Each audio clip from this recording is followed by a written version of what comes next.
जय जय राम। श्री राम जय राम जय जय राम।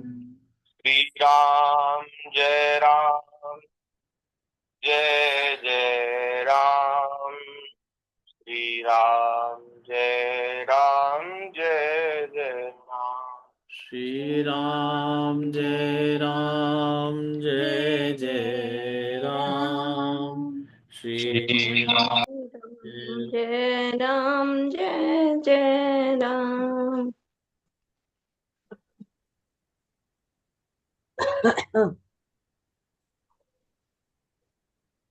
सीता जय सीता सीता राम जय सीता राम। राम सीता सीता राम जय सीता राम। राधे श्याम जय राधे श्याम। राधे श्याम जय राधे श्याम। राधे राधे श्याम जय जय राधे श्याम। राधे श्याम जय राधे श्याम। जय गौ माता जय गोपाल। भक्त वत्सल प्रभु दीन दयाल। जय जय गौ माता गोपाल जय जय गोपाल। भक्त वत्सल प्रभु दीन दयाल। श्री राम जय राम जय जय राम। श्री राम श्री राम जय राम जय जय जय राम। राम। श्री राम जय जय। श्री राम श्री राम जय राम जय जय जय। राम। बोलिए श्री सीता रामचंद्र भगवान की जय। जय जय वृंदावन बिहारी लाल की जय। की जय। श्रीमद् भागवत महापुराण की जय। की जय जय। श्री सुखदेव जी महाराज महाराज की जय। भगवान श्री वेद व्यास जी महाराज की जय। जय की जय। श्री सदगुरुदेव भगवान की जय। जय जय सब संतन की जय। जय सब हरि भक्तन की जय। जय जगत जननी पूजा गौ माता की जय। जय। जय जय श्री श्री राधे राधे राम। जय श्याम। जय जय श्री सीताराम। हर हर महादेव। महादेव। नारायण नारायण नारायण नारायण। हरि भक्तवांछा कल्पतरु भक्तवत्सल शरणागत वत्सल। दीन बंधु दया सिंधु। असंख्य कल्याण गुणगण निलय अकारण करुणा गुणालय। सच्चिदानंद घन मूर्ति आनंद कंद भगवान श्री राधा ब्रजेंद्र नंदन प्रभु की महती कृपा करुणा से हम सभी को मानव जीवन का सर्वोत्कृष्ट लाभ सत्संग श्रीमद् भागवत जी की मंगलमयी कथा के रूप में प्राप्त हो रहा है। बड़ी अद्भुत चर्चा चल रही है श्रीमद् भागवत जी में। दसम स्कंद में हम सब लोग कल 86वें अध्याय की चर्चा कर रहे थे। आज कुछ 87वें अध्याय की चर्चा जिसमें वेद श्रुति है उसका भी हम लोगों ने स्मरण किया। आज 88वां अध्याय है, उसमें शिव जी का संकट मोचन, ये इस प्रसंग की कथा है। तो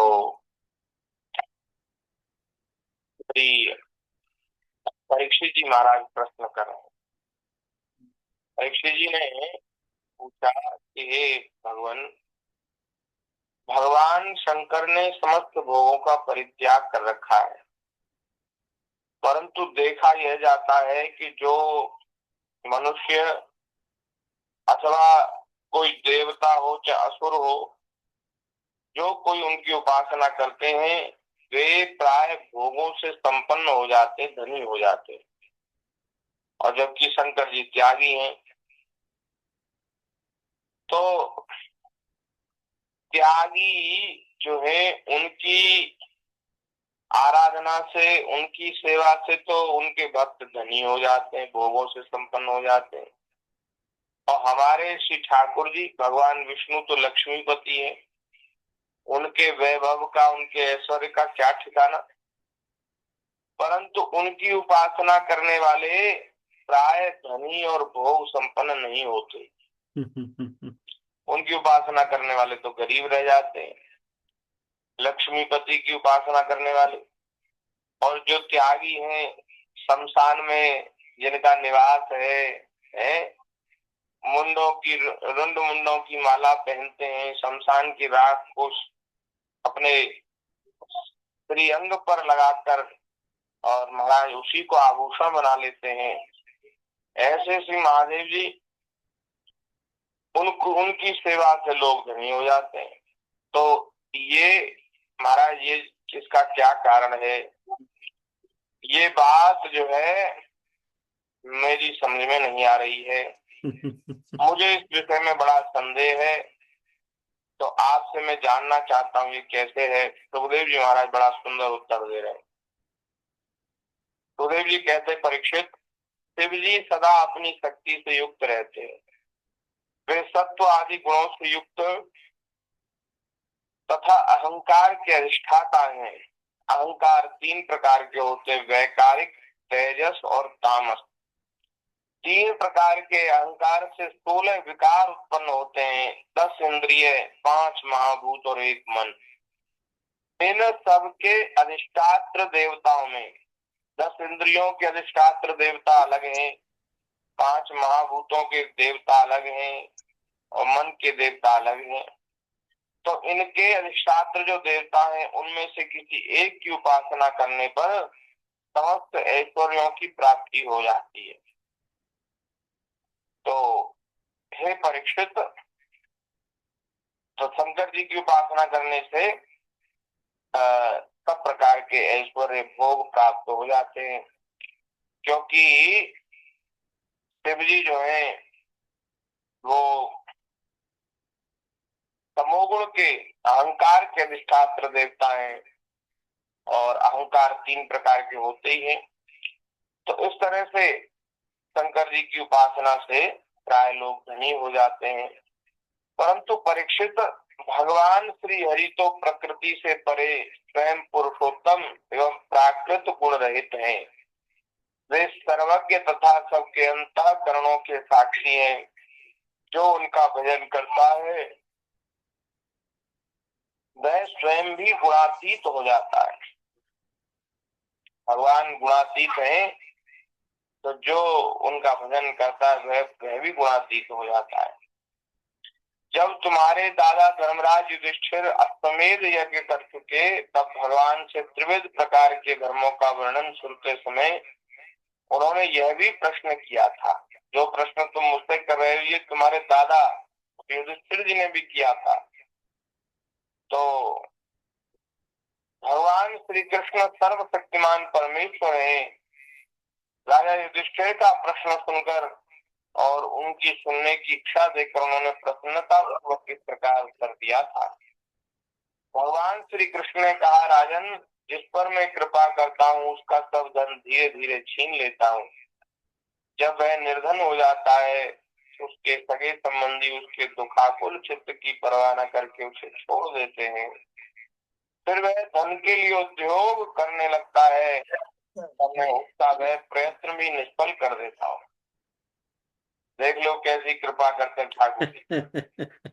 हाँ, अब जो कामना से, जो सकाम भाव से भगवान की आराधना में लगे होंगे, वो सब छोड़ छोड़ के भाग जाएंगे। बोले महाराज ये तो बड़े विचित्र हैं, तो इनकी तो सेवा करने से सब काम बिगड़ जाता है, तो फिर क्यों सेवा की जाएंगी। लेकिन उसमें महाराज कारण है, भगवान कह रहे हैं उसके प्रयत्न भी जब निष्फल हो जाते हैं तो बार बार असफल होने के कारण जब धन कमाने से उसका मन विरक्त हो जाता है, उसे दुख समझकर वह उधर से अपना मुंह मोड़ लेता है, तो फिर मेरे प्रेमी भक्तों का आश्रय लेकर उनसे मेलजोल करता है, तब मैं उस पर अपनी अहेतुक कृपा की वर्षा करता हूँ। जय हो, जय हो, जय हो। देखो एक बात है, जो संसार में सुखी समृद्ध हैं उनको प्राय सत्संग की आवश्यकता अनुभव नहीं होती है। वैसे उनको भी आवश्यकता है सत्संग की, जी। बिना सत्संग के तो जीव दुख रहित हो ही नहीं सकता। कुछ ना कुछ क्लेश, कुछ ना कुछ कष्ट संसार में लगा ही रहता है। बड़े बड़े धनी मानी वे सब दुखी देखे जाते हैं बिना सत्संग के, लेकिन किसी को कोई दुख न हो तो उसको ऐसा लगता है कि अरे हमें क्या सत्संग की जरूरत है, हमें क्या भगवान की भजन की भक्ति की जरूरत है, हम तो सुखी हैं आनंद में। भाई सुखी होने के लिए तो सब बात है, आदमी सुखी होने के लिए तो सब प्रयत्न कर रहा है। तो यदि वह सुखी है तो फिर जहाँ है वहीं अपना मन लगाता है, इधर नहीं आता, भगवान में नहीं लगता। ये बात बिल्कुल सही है। प्राय ज्यादातर भगवान की भक्ति में वही जीव लगते हैं जो संसार में दुखी है, सताए हुए हैं, या तो घर परिवार वालों के द्वारा या धन की कमी के कारण सगे संबंधियों ने उनका बहुत तिरस्कार कर दिया, धन कम हो गया, अथवा शरीर में कोई ऐसा रोग हो गया। तो अब कोई भी बात हो, दुख तो तमाम प्रकार के हैं। तो जो दुखी प्राणी हैं वे भगवान की शरण ग्रहण करते हैं दुख से मुक्त होने के लिए, दुख से छूटने के लिए। तो भगवान कह रहे हैं ये मनुष्य को संसार से वैरागी ही दुख में होता है, विपत्ति में होता है। इसलिए भगवान कृपा करके, देखो ना तो दुख, अगर जीवन में दुख ना आएगा तो ना तो संसार से वैराग्य होगा, और संसार से वैराग्य होगा तो न संतों में अनुराग होगा, और संतों में प्रेम नहीं होगा तो फिर श्री ठाकुर जी में प्रेम कैसे होगा। तो इसलिए संसार में आई हुई विपत्ति, संसार की प्रतिकूल परिस्थिति, एक दिन ये चर्चा कितने दिन हुई है, एक दिन नहीं कितने दिन हुई है कि महाराज जो प्रतिकूल परिस्थिति है वो अभिशाप नहीं है, वो वरदान है। संसार में कोई काम बिगड़ जाए, संसार में कुछ ऐसी परिस्थिति आ जाए कि आदमी दुखी हो जाए, व्यथित हो जाए, व्याकुल हो जाए, तो उस समय इस बात का अनुभव करना चाहिए ये भगवान ने बड़ी कृपा करके, ये विपत्ति जो है वो भगवान का भेजा हुआ दूत है महाराज। हाँ, हम विषय भोगों में लिप्त संसार के जो प्राणी हैं भगवान को भूल गए, माया के चक्कर में ऐसे उलझ गए कि भगवान को भूल गए। तो भगवान इन मोह से, माया से छुड़ाने के लिए अपने दूत भेजते। कह रहे भाई कहाँ सोए हुए हो, किस कार्य के लिए आए थे, कहाँ फंस गए, क्या कर रहे हो संसार में फंसकर, अपना अमूल्य जीवन इसी प्रकार बिता दोगे क्या? कुछ अपने कल्याण का साधन करो भाई। तो ठाकुर जी कृपा करके भेजते हैं। देखो स्वयं भगवान ही कह रहे हैं महाराज जिसके ऊपर मैं कृपा करता हूँ उसका धन छीन लेता हूँ, और जब वह निर्धन हो जाता है तो संसार के सगे संबंधी जिनमें उसका चित्त बहुत आसक्त है, ध्यान दीजिए, संसार के सगे संबंधी तभी तक हैं अपने जब तक उनका हमसे कोई कार्य सिद्ध हो रहा है, हम उनका कोई स्वार्थ हमसे सद रहा है, तब तक तो वे अपने हैं। और जैसे ही महाराज उनका काम बना कि वे छोड़ जाते हैं, फिर कोई पूछने वाला नहीं। हम्म, बड़े बूढ़े लोगों की, वृद्ध लोगों की दुर्दशा क्यों हो रही है? क्योंकि अब उनसे किसी का स्वार्थ नहीं है, किसी के काम के नहीं रहे। जब काम के थे, पैसा कमाते थे, रुपया कमाते थे, तो सब बाबूजी बाबूजी कहते थे। और अब किसी काम के नहीं रहे, अब पैसा धेला पास नहीं है, तो लोग सीधे मुंह बात नहीं करते। तो भैया, संसार के जो सगे संबंधी हैं, जगत में झूठी देखी प्रीत, जी अपने ही सुख तो सब लागे, क्या दारा क्या मीत। स्वार्थ स्वार्थ नीत सकल जग माही, सपने हूँ प्रभु परमार्थ नहीं। सही बोल। सब स्वार्थ के मित्र हैं, लेकिन उनकी पोल पट्टी खुलती तभी है जब व्यक्ति के ऊपर संकट आता है। अगर संकट ना आए तो आदमी है एकदम ऐसे ही मन में भूला रहे कि अरे ये मेरा है, ये मेरा है, और इसका हमने बहुत काम चलाया था, ये जरूर हमारा काम चलाएगा विपत्ति में, ये जरूर हमारे काम आएगा संकट में। लेकिन जब संकट आता है तो तब कोई नहीं आता, तो फिर उसकी आंख खुलती है। तो उसकी जो सगे संबंधों में, सगे संबंधियों में जो आसक्ति है, तो वह आसक्ति भी महाराज तभी नष्ट होती है जब व्यक्ति निर्धन हो जाता है। उसके पास कुछ नहीं है तो सब सगे संबंधी छोड़ जाते हैं। फिर वह धन कमाने के लिए उद्योग करता है, बहुत बुद्धि लगाता है, व्यापार करता है, नौकरी करता है, ये कर लूंगा, वो कर लूंगा तो मैं धनी हो जाऊंगा। लेकिन भगवान जिसके ऊपर ज्यादा ही कृपा करते, उसका कोई काम बनने नहीं देते। सही बोल, सही बोल। काम बन जाए ना, अगर कोई काम बन जाए तो समझो कृपा नहीं है। और काम ना बने, कोई काम ना बने, तो समझो भगवान की बड़ी कृपा है। वाह, कितनी कितनी बढ़िया बात है। तो लगता है हम पे तो बहुत कृपा है ठाकुर जी। हरि बोल, हरि बोल। कोई काम हमारे बनते ही नहीं। राम राम राम। मतलब बने बनाए काम बिगड़ जाते हैं महाराज, बड़ी बड़ी बाधाएं आती है हमारे कामों में। जय श्री राधे। तो सोचते हैं ये भगवान की बात है, हमारा यही हमारा अवलंबन है, यही सहारा है।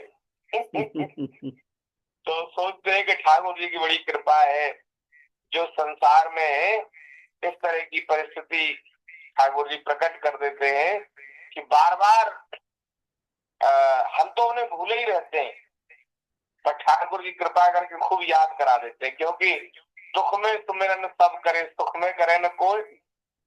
अगर काम बनता रहे तो फिर क्यों ठाकुर जी का कोई स्मरण करेगा। काम नहीं बनता तो आदमी सुधारे, ठाकुर जी हमारा हे प्रभु ये काम बन जाए, ऐसा हो जाए, वैसा हो जाए। तो इस बार ठाकुर जी की दया से 3-4 गैया वो सब उन्होंने बच्चा दिया, और भगवान की कृपा से सब सकुशल, सबका प्रसव हो गया, और सब बढ़िया स्वस्थ हैं। जय हो, बधाई हो, बधाई उनके हो। बछड़े बछिया भी स्वस्थ हैं। बधाई हो प्रभु जी, बहुत बहुत बधाई। एक गैया जो ब्याने वाली थी उसने कल बच्चा दे दिया शाम को। जय जय जय जय श्री। वो जब बच्चा देने वाली थी तो मैं मन ही मन कह रहा था कि प्रभु इस बार 2 बछड़ा तो आपने दे दिए, आपके बछिया हो जाए तो ज्यादा बढ़िया है। ठाकुर जी से मैं कह रहा था प्रभु बछिया हो जाए तो बढ़िया, आपकी कृपा हो जाए। तो ठाकुर जी ने बछिया नहीं करी, बछड़ा दिया। बोले तेरे ऊपर कृपा नहीं, अतिशय कृपा करेंगे, मेरा कोई काम सीधे तो बनने ही नहीं देंगे। तो बछड़ा 3 बछड़ा हुए। भैया उन्होंने बच्चा दिया, उसमें 3 बछड़े हैं, 1 बछिया है। अच्छा। तो इस तरह से, पर सब भगवान की बड़ी कृपा है। हम तो कह रहे हैं कि सब कार्य हो गया, और गैया सब स्वस्थ हैं, उनके बछड़ा बछिया भी सब स्वस्थ हैं। तो इतने से भी बहुत आनंद है। तो महाराज बात ये है कि भगवान की बड़ी कृपा है।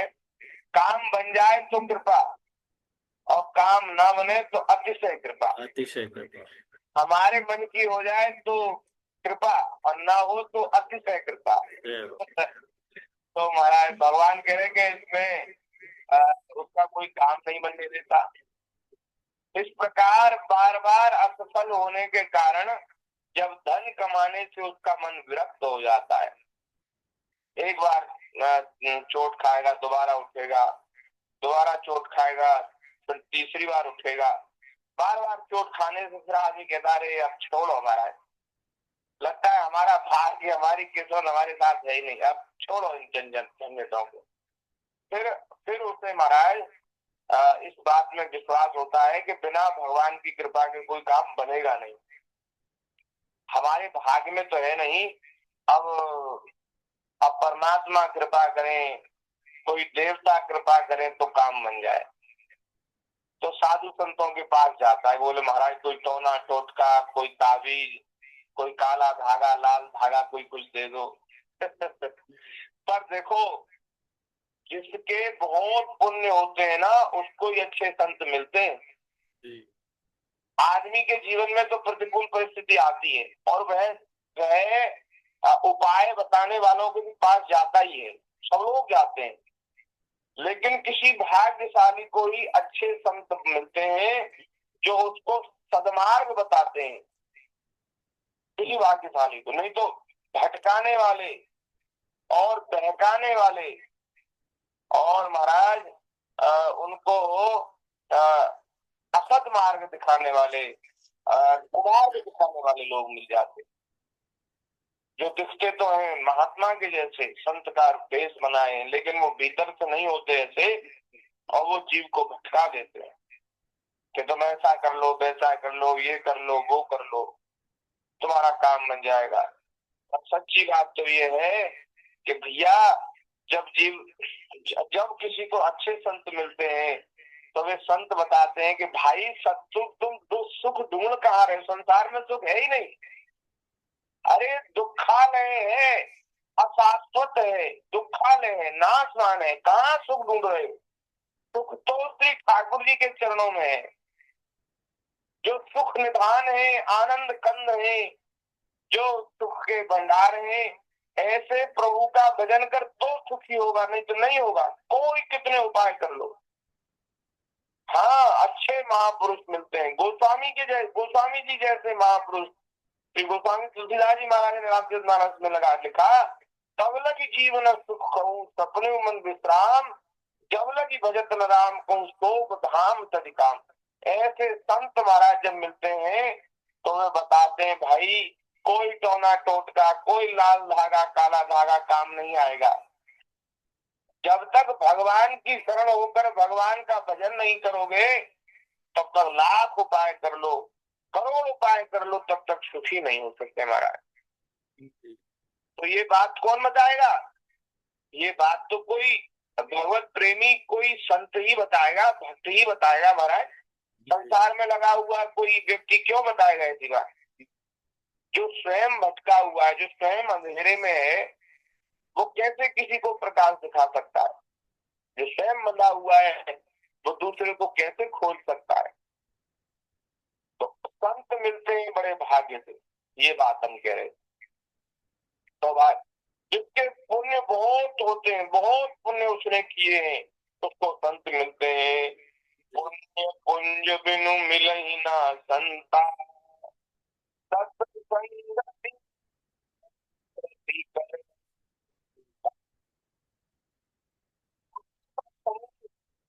नहीं है तो संत नहीं मिलते, और यदि पुण्य किए हैं और संत मिल गए तो बोले सत्संगति संस्कृति करंता। संस्कृति कहते हैं जन्म मरण के चक्कर से बार बार जन्म लेना, बार बार मरना, ये जो संस्कृति का चक्कर है इसका अंत करने वाली है सत्संगति। सत्संग उसका अंत कर देता है महाराज।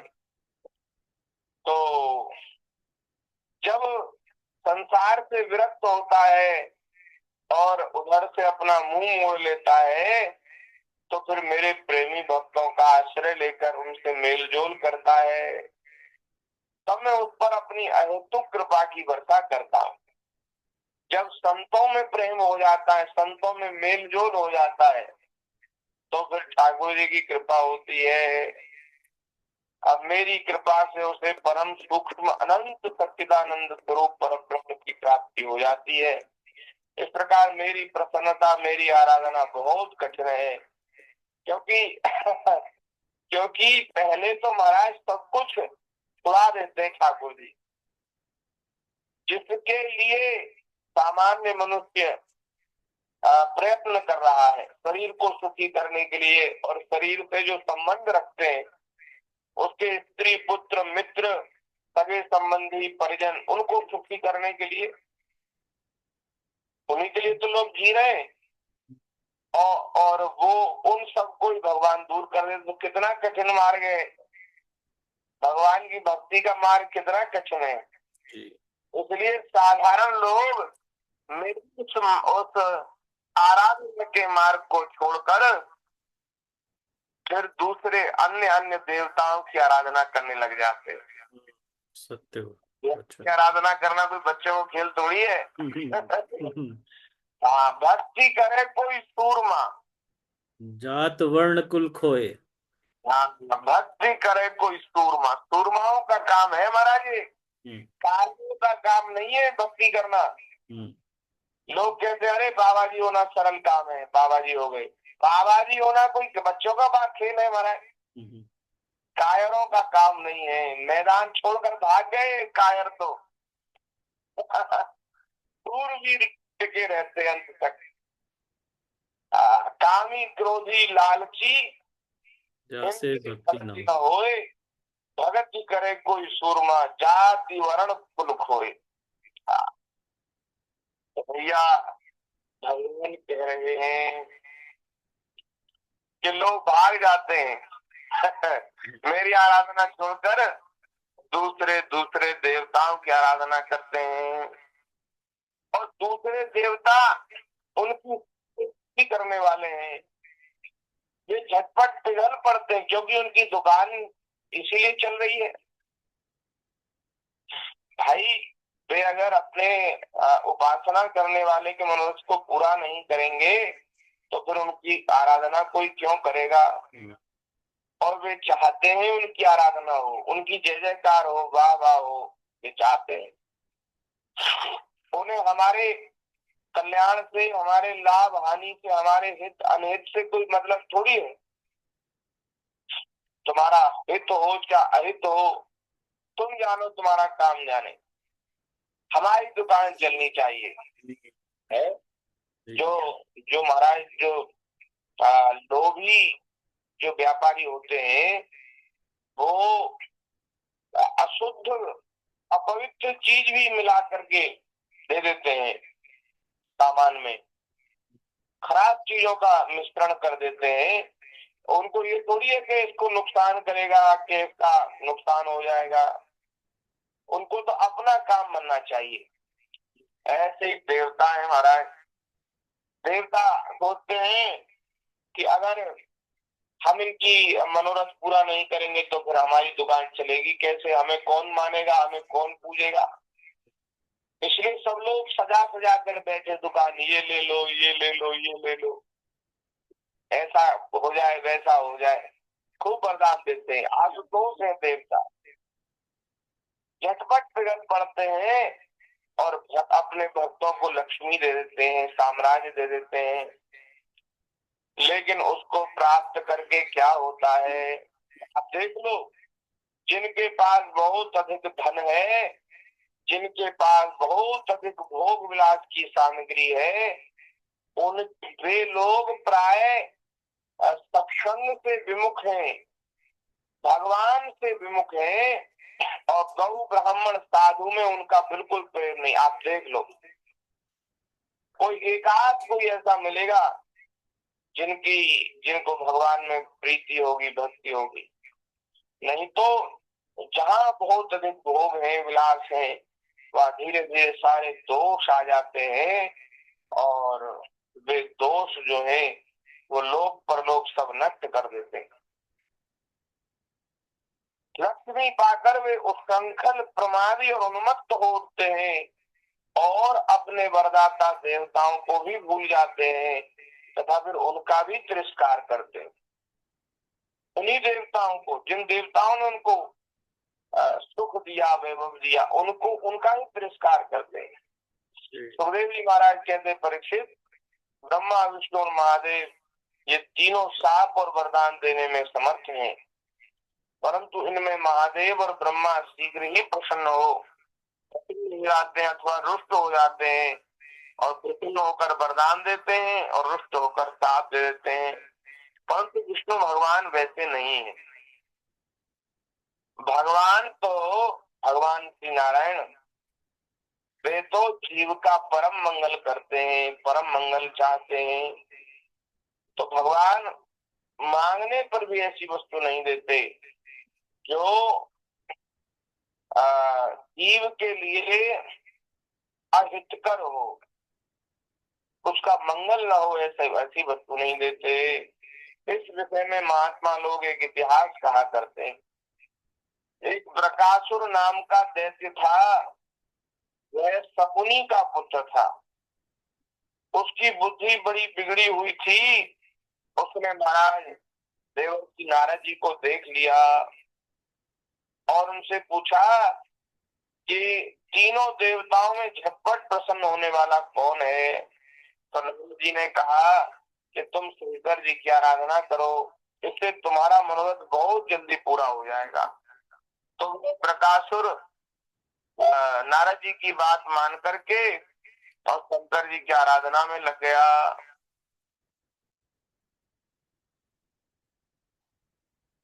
केदार क्षेत्र में श्री केदारनाथ भगवान जहाँ विराजमान है, वहाँ अग्नि को भगवान शंकर का मुख मानकर उसने अपने शरीर का मांस काट काट कर उसने हवन किया। इस प्रकार 6 दिन तक उपासना करने पर भी जब उसे भगवान शंकर के दर्शन नहीं हुए तो बड़ा दुख हुआ। 7वें दिन केदार तीर्थ में स्नान करके उसने अपने तक को कुल्हाड़े से काट कर हवन करना चाहा, अपने सिर को ही काटना चाहा। तब परम कारुणिक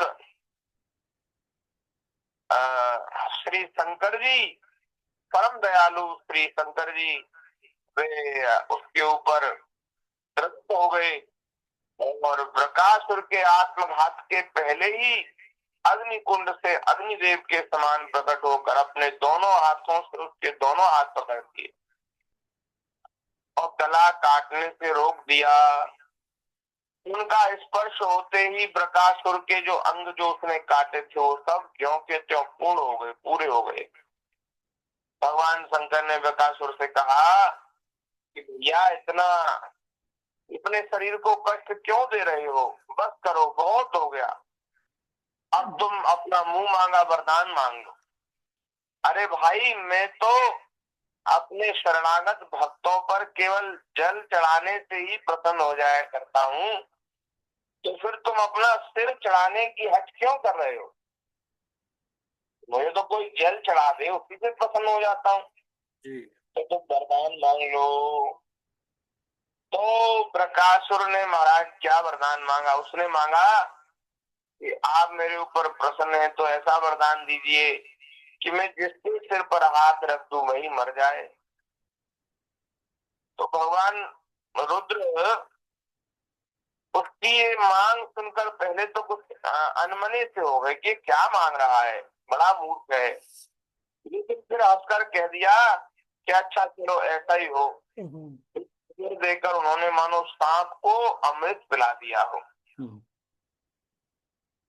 तो भगवान शंकर के इस प्रकार कह देने पर बृकासुर के मन में यह लालसा हो आई कि मैं पार्वती जी को ही हर लूं।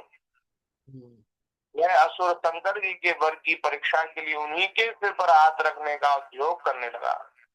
अब तो शंकर जी अपने दिए हुए वरदान से ही भयभीत हो गए, कर में पड़ गए। वह उनका पीछा करने लगा और वे उससे डरकर कांपते हुए भागने लगे। फिर पृथ्वी पर स्वर्ग और दिशाओं के अंत तक दौड़ते रहे, परंतु फिर भी उसे पीछा करते देखकर उत्तर की ओर बढ़े। बड़े बड़े देवता इस संकट को टालने का कोई उपाय न देखकर चुप रह गए। अंत में वे प्राकृतिक अंधकार से परे परम प्रकाश में वैकुंठ लोक में गए। वैकुंठ में भगवान नारायण निवास करते हैं। एकमात्र वे ही उन सन्यासियों की परम गति है जो सारे जगत को अभेदान करके शांत भाव में स्थित हो गए भगवान 3 मिनट। हैं। 3 मिनट। वैकुंठ में जाकर जीव को फिर लौटना नहीं पड़ता। भक्त भयहारी भगवान ने देखा कि शंकर जी बड़े संकट में पड़े हुए हैं, तो तुरंत भगवान श्री नारायण ने योग माया से ब्रह्मचारी का रूप बनाया और बृकासुर जिस मार्ग से आ रहा था उसी मार्ग में बढ़ गए। तो भगवान का ऐसा अद्भुत स्वरूप था, ऐसा तेजस्वी स्वरूप था, ऐसा लगता था उनके एक एक अंग से ज्योति निकल रही है। और महाराज ऐसा शरीर इतना चमक रहा था जैसे आग झलक रही हो। तो बृकासुर को देखकर भगवान रुक गए और बृकासुर को प्रणाम किया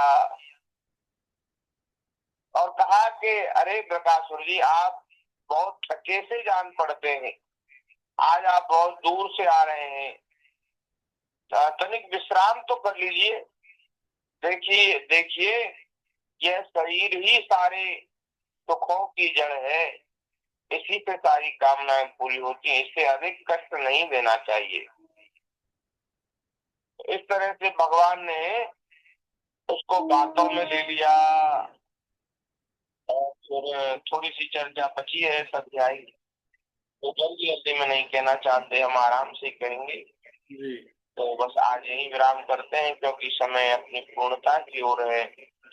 आगे भगवान की दया से यहाँ से आगे चर्चा करेंगे। बोलिए भक्त वत्सल भगवान की जय। जय। शरणम हरि शरणम, हरि शरणम, हरि शरणम, हरि शरणम, हरि शरणम, शरणं हरि हरि शरणम, शरणं हरि हरि शरणम, शरणं हरि हरि शरणम, शरणं हरि हरि शरणम, शरणं हरि हरि शरणम, शरणं हरि हरि शरणम, शरणं हरि हरि शरणम, शरणं हरि हरि शरणं शरणम, हरि हरि शरणं शरणम, हरि शरणं शरणम।